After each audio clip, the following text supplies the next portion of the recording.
Hey everybody, Denise with Lazy K Mountain Homestead. Well, I'm back in the kitchen. I thought I'd take a break and from doing stuff around the homestead and make a homemade coffee cake. And the one I'm going to make today is really yummy, scrumptious. For me it is anyway. It is from Southern Living magazine and it is called Sour Cream Coffee Cake. Now I made this a long time ago. And what I remember, it is like an Entenmann's coffee cake or a Little Debbie. You know, get the Little Debbie coffee cakes and the little individually wrapped. It's really pillowy soft, and it has a streusel topping. So I just thought I'd go ahead and make it. I just feel like something for coffee. So let's get started.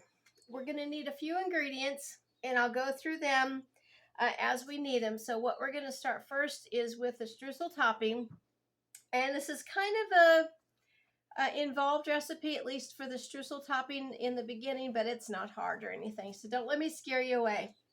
Okay, what we're going to need is some butter, and you want to use butter, and we're going to have I've got 16 tablespoons cut up here, and I just sliced it according to the stick. And we're going to need 8 of them for the streusel topping, and the rest we'll use for the cake itself. So let's get over to the oven. I should have said stove. Well, I've got the oven preheating right now at 350. But what we're going to do first is use the stove, and I've got a skillet right here. Okay, I have got the butter all melted, and we have it on medium. And you're going to find that it'll foam up just a little bit, but that's okay. Just kind of whisk it in. That's just the nature of butter. That's the milk fat on top there, foaming up. We're just whisking it in there, and the recipe says 5 minutes to let it come to a nice brown. Now remember, this is hot, and it becomes an oil because it is butter, so you might want to hold onto your handle just to have a good grip on it. I'm always kind of cautious when I'm working with oils or grease. So I will be back when I get it to the nice brown color that I want, and I'll let you know if it was 5 minutes or not. So we'll be back. Okay, I am back, and you can see that brown color in here. That's what I want. It kind of becomes a nutty smell, and I'm going to go ahead and take it off the stove. So this has been about 4 minutes, so make sure you watch it. And we're just going to go ahead and pour it into a bowl, like so. And now what the directions say, we want to put this in the freezer for 15 minutes. And then we are going to make the streusel, put the streusel topping together, and we're going to add this cold. It won't be freezing, but it'll be cold, and we'll be able to make a good streusel topping with that. So I'll show you that in a minute. Okay guys, we're back, and I wanted to show you, here is the butter, the brown butter. You can see it's cold but not solid all the way. So we're going to set that aside, and I'm going to put the tripod down here. And what we're going to do is we are going to put 1 cup of all-purpose flour into my sifter, and then I'm going to put 1 tablespoon of cinnamon in there, and we're just going to go ahead and sift that through, just like so. It smells so good. I love cinnamon. Such a nice, warm, yummy spice. And I've been getting all my spices at Rural King, because you can really get a good deal and get them in bulk for the most part. I got this, and it's used it a few times. I think it was only $2 and something, so that was really good. Okay, so now what we're going to do next is add 1 cup, 2/3 cup of packed brown sugar.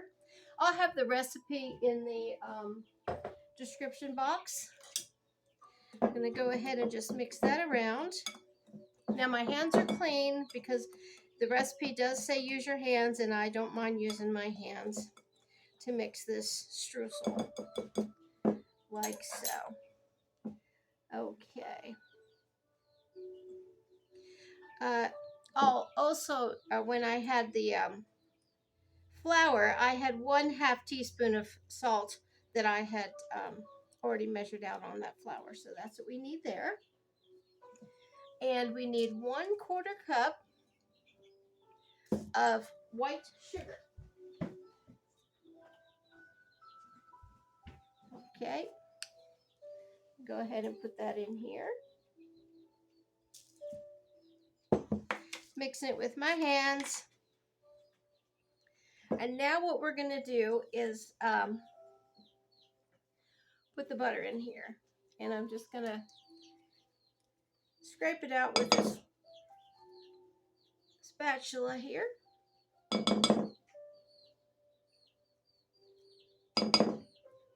This will make it a lot easier so it really doesn't clump up a lot. I mean, I could have used the softened butter, but I wanted it to have that nutty flavor like the recipe called for.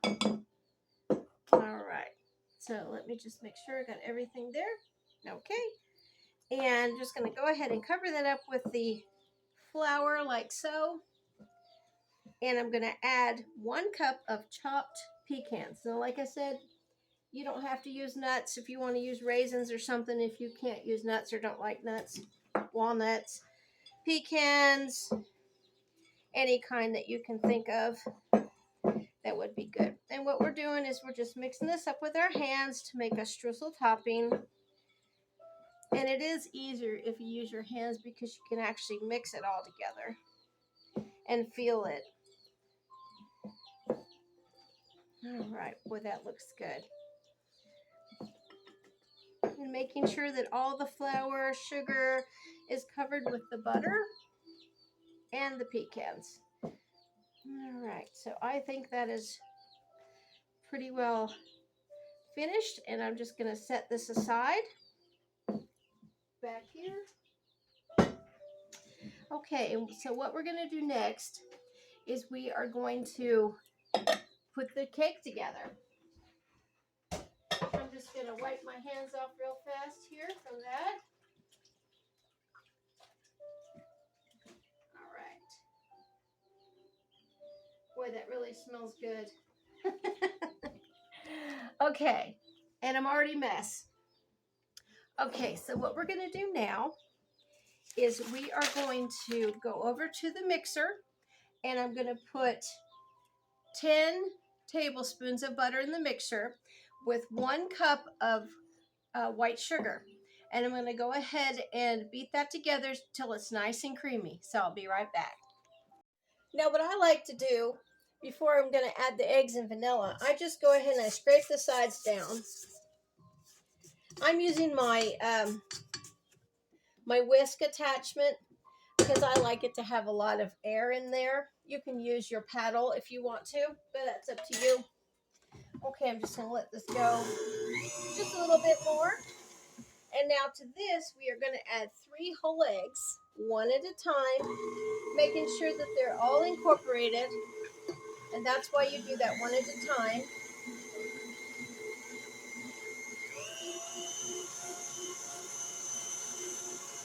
Okay, and then to that, we are going to add 1 tablespoon of vanilla.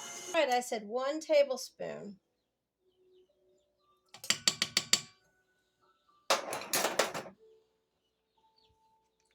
And we're going to mix that again. Boy, does that smell yummy.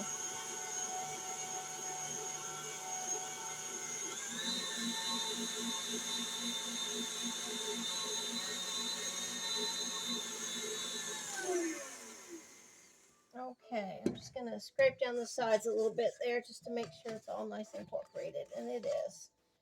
All right, boy, that looks so good.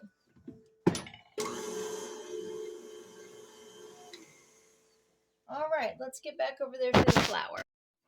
For this recipe, we're going to need a spring-form pan, and that is what I use for my cheesecakes, and if you're not familiar with it, it's actually spring-form. There's a spring, comes apart, You just put that back in there and it goes in its little grooves and you just tighten it back up. Okay, and what we're going to do there is we're going to use some spray oil. Now, if you don't have that, you can use oil. I would not use butter. I would use oil for this because it'll make sure that it comes out a lot easier. Okay. Now, if you have parchment paper, you can go ahead and put that on the bottom. Just cut out a circle and use that. But I would spray the parchment paper as well. Okay, so let's set this aside.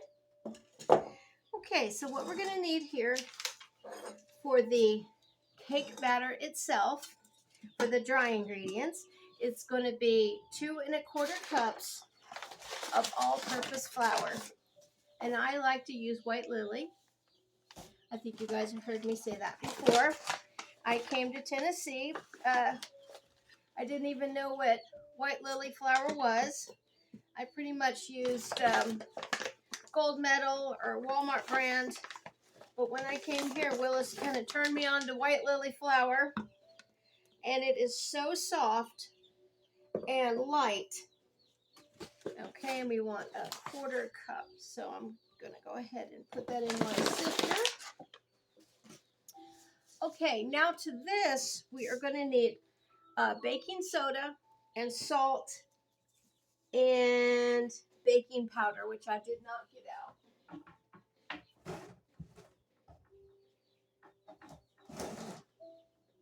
I had to make sure I had some. Okay, and now for the baking powder, which I overlooked, is 2 teaspoons. I'll have the recipe, of course, in the description box. So we've got 2 teaspoons of baking powder and 1/2 teaspoon of baking soda.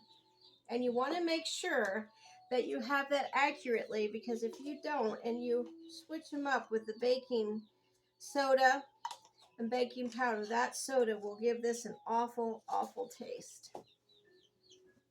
All right, we want 1/2 teaspoon of baking soda. Okay. And how much salt do we want here? We want 1/2 teaspoon of salt.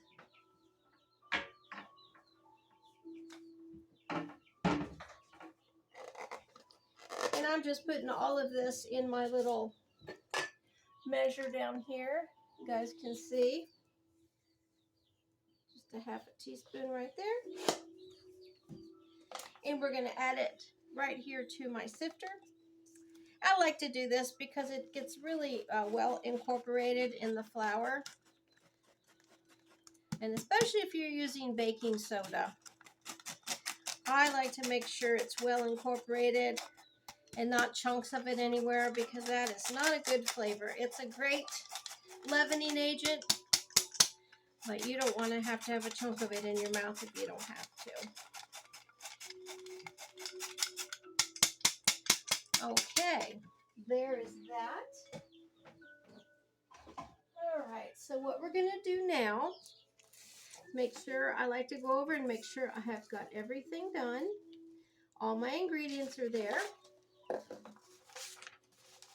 And we are going to put the batter together. And I went ahead and brought over my butter and egg and everything, vanilla and sugar already in here. And I'm going to add this to this. Okay. And we also have 1 1/2 cups of sour cream. So what I'm going to do is add a little sour cream to this, and I'm going to mix everything by hand. Just kind of folding it in there. Make sure it's nice and incorporated. Okay. And now we're just going to go ahead and ladle some of this flour. Like so. And I think I'm going to go ahead and use my whisk again. And we're just going to mix it together. You can do this in your mixer, which is fine. as you know, you've watched my baking before. I really do try to do everything the old-fashioned way as much as I can. I like tradition. Okay, and now to this, we are going to add the rest of the sour cream.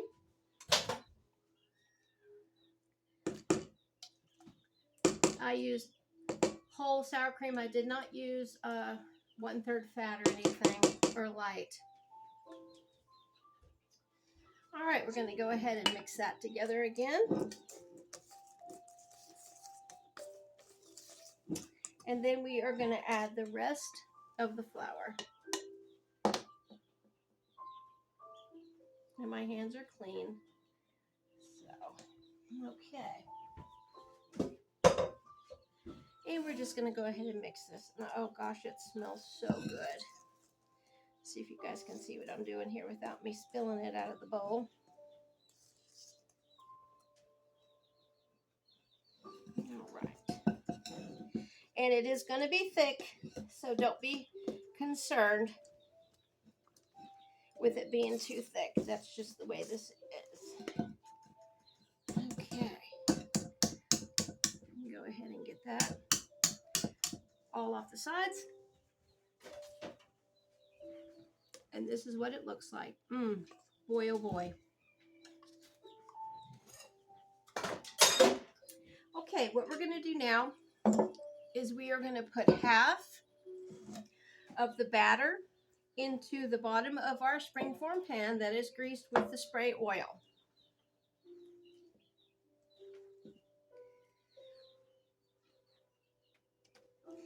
Okay, and I'm just going to kind of mash it down so it's fitting the entire bottom there. Now with the oil, you know, it may kind of come away from the sides a little bit, but that's normal. Okay. All right. And there's that. So what we're going to do now is we're going to get our streusel topping. Just kind of go through it with your hands a little bit because it will get stiff from that butter.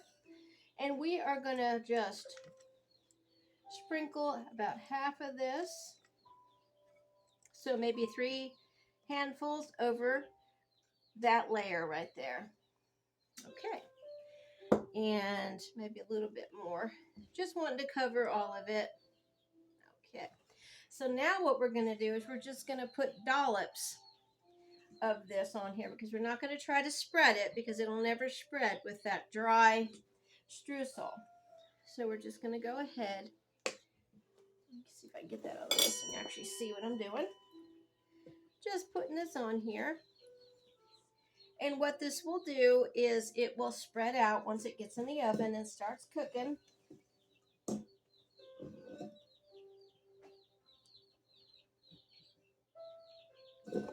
Boy, this looks great. It smells good too. I would have had this made earlier this morning, but I got involved with some things outside. It's just a beautiful day. We had rain for almost 24 hours, and I had did a lot of inside stuff yesterday. And I don't know if any of you guys have arthritis, but I will tell you one thing. Me and arthritis, when it comes to rain, whew, boy, that just tears me up. So it was kind of a lazy cleaning day yesterday for me. Okay, so here we've got all of our dollops, kind of like dumplings, I guess it kind of looks like that, doesn't it? And I'm just kind of spreading this out very gently. So I'm not really messing with the streusel topping that's actually in the middle. Okay. Let's see what I'm doing here. And just get it as level as you can. I mean, it's not rocket science, so we're not worried that it's not perfect. Okay, so what we're going to do now is we are going to take the rest of our streusel topping and we are just going to go ahead and put all of this on there.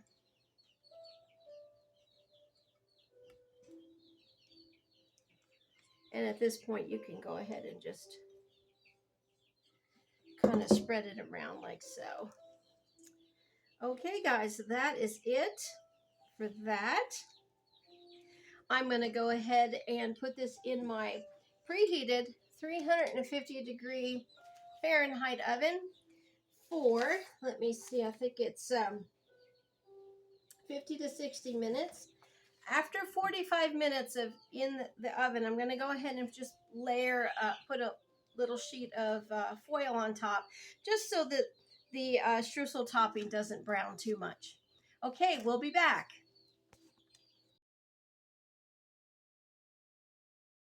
Hey guys, well, I'm back with the wonderful coffee cake.